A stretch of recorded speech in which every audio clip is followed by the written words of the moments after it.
welcome back to the Backyard Professor Chess videos. I have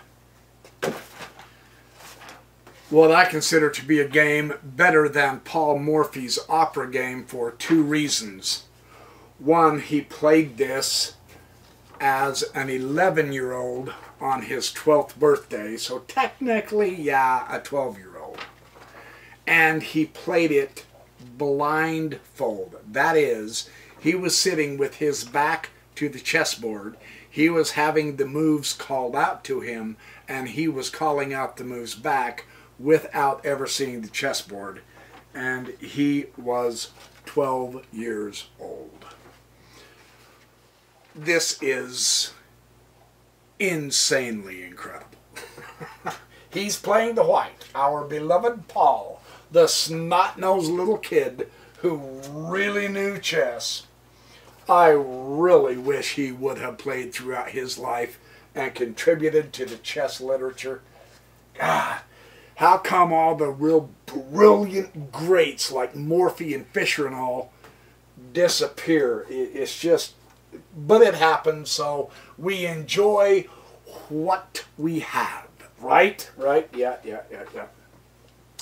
Bishop, bishop 4, bishop, bishop 4. They're doing he calls out castle, and then he had the move pawn, queen 3 called out. Now, at about this time is where my brain would go fuzzy. This is where I lose all possible means of understanding what the heck is going on, even when I'm looking at it. Yeah, unfortunately I laugh, but that's probably more true than not. Pawn, queen 4, just right up the center. Classic. Pawn takes pawn. He had hit the bishop. You know, yeah, he had hit the bishop. And now Morphy retakes the pawn. Yep, pawn takes pawn, pawn takes pawn. Bishop goes to knight 3, and really, yeah, that's passive. That's a little bit passive, in my opinion. That's all I'm going to say on that. Pawn to king, rook 3, and pawn to king, rook 3. Neither one of them want their knights to come into the king side and do anything bad there, I suppose. So, and then he pulls out his knight. Again, getting all his pieces in. Yeah, he castles. Absolutely. Uncle Ernest castled. And now we have bishop king 3. Once more bringing in all the pieces. Once more getting a very solid central fortress. It just happens over and over again. Rook king 1. Nice partial open file to attack on. Very good. Pawn queen 5. Pressing the threats. Bishop took the bishop at this point, and they said that was not the wisest choice. That was not the right move. Well, there's a question mark there, so I'm assuming it wasn't. Instead of taking the bishop, young little lad Paul took the knight. How he even remembered the pawn was there is beyond me. Bishop came back to knight 3. And now Paul pushes pawn king 5, hitting the knight and the pawn. The queen pawn takes the pawn, so now the queens have a chance to be changed, but Paul puts his queen on knight 3, giving his bishop a terrific battery right up toward the king. That would be better than swapping the queens at this point. Not even seeing the board, however, how would he have known that? I mean, this is just amazing. Bumps up the rook to protect the pawn, which seems like a pretty good move, except that it doesn't stop the bishop from taking the pawn check. And you go, holy cow, that 12-year-old did this? Yeah, keep watching, man. Rook takes the bishop. Now, at this point, really seriously, how could you have all this in your mind? I mean, this 12-year-old, this is so incredible. But look what he does. Knight takes pawn. Notice the blindfolded 12-year-old has the initiative. Notice he is putting his pieces where he wants, and his uncle is responding to his threats. And he brings in the threats every single move. How does that kid do that? This is great to learn from, right? Queen goes to king 1. He's thinking, aha! He hung the knight! I've got a knight! Pawn takes the pawn. Nice pawn fork of a bishop and a rook. Way the heck over here in the mystery land of what the heck does that have to do with this? And yet it does have the heck to do with this, which is just amazing because he pulls his bishop out away from the attack over here. So it's going to be one less piece he has to worry about. And then, true to form, queen rook to king 1, taking the open file. There's going to be a discovered hit on the queen if Uncle Alonzo isn't careful. Or Ernest, Uncle Ernest. Bishop goes to rook 3. True, his bishops are here. True, he's hitting a rook. But that was not the right move, because look at this. Knight to knight 6. Queen bumps over to queen 1 because he's in trouble. And then rook to king 7. And that was where Uncle Ernest retired and resigned. And he gave his beloved nephew Paul a brand new chessboard for his birthday present, and for beating him. That is quite the scenario, isn't it? That is beautiful. You've got the rook pinned and the rook attacked. You've got the rook covered by the knight. That is fantastic. So, body, mind, spirit, as I like to say. I'm working out, trying to get myself in better and better shape, both physically, mentally, and spiritually. Now, how does that work? I said both, physically, spiritually, mentally. Isn't math grand? That was 3, right? Ah, well, so much for mind. Now are you ready for something crazy? As overwhelming as this final position looks, I've worked through several variations, and I can't find where Paul wins. That is crazy, isn't it?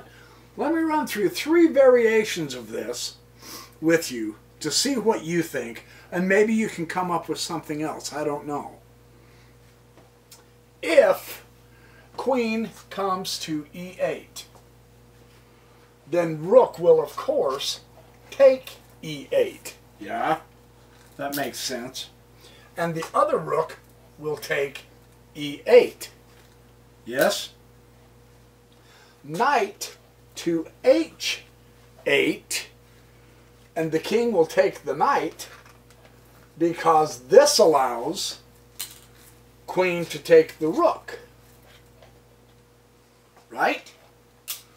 Are you with me so far?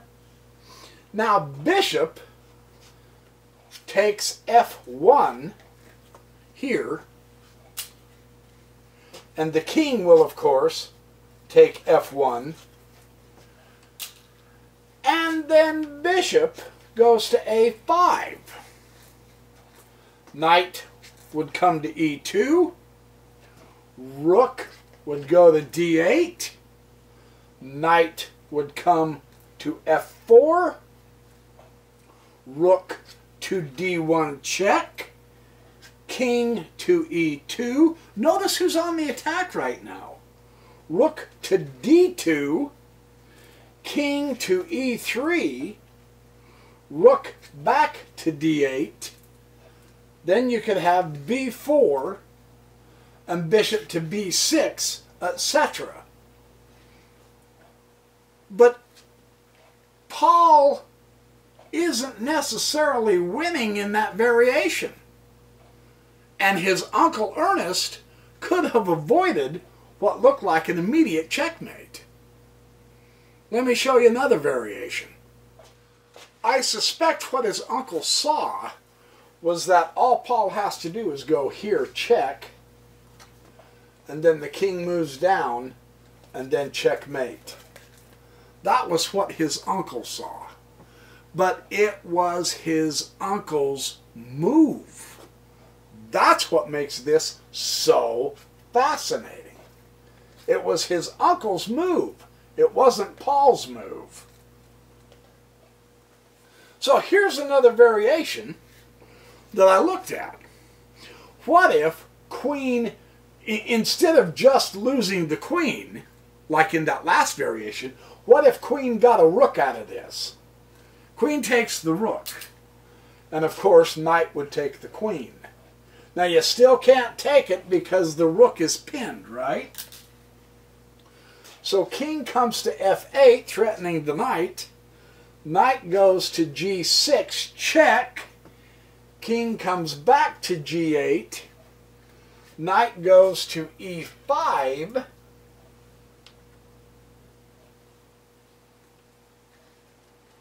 Rook comes to f8 to cover the rook, right? Knight takes the rook at f7. Rook takes the f7. So the rook is still pinned. However, then knight to b5. And now knight to e4. And now rook to d1. Bishop takes f2, check. And who's on the attack? His uncle. King to h1. Then g6. Give him a little luft. Then a4. Then king g7 and the pin is gone. Then queen to c2. Then knight to g3 check.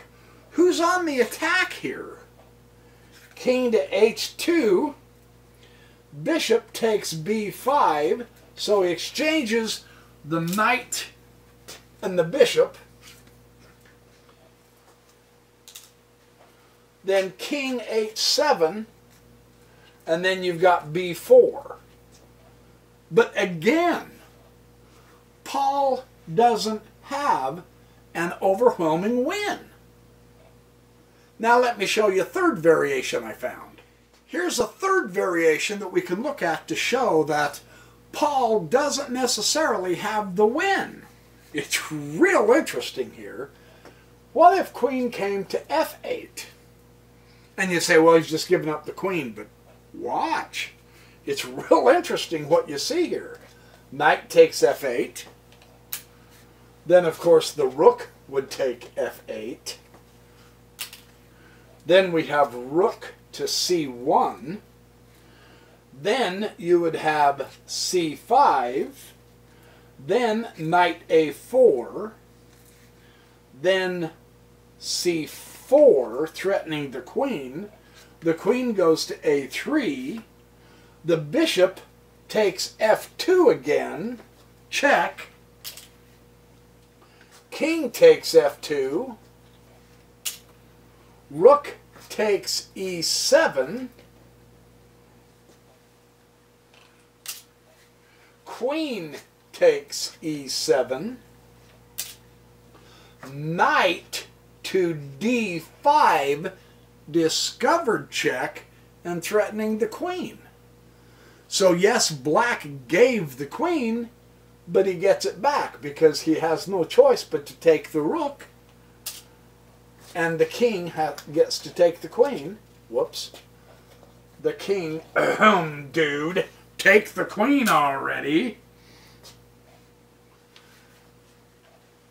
And Paul doesn't seem to have a clear win here either, which is really interesting.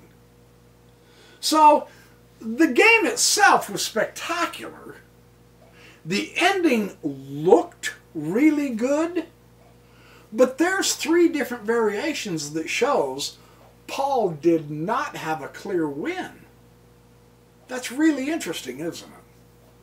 All right, there's your chess-a-size. You guys have a great night tonight.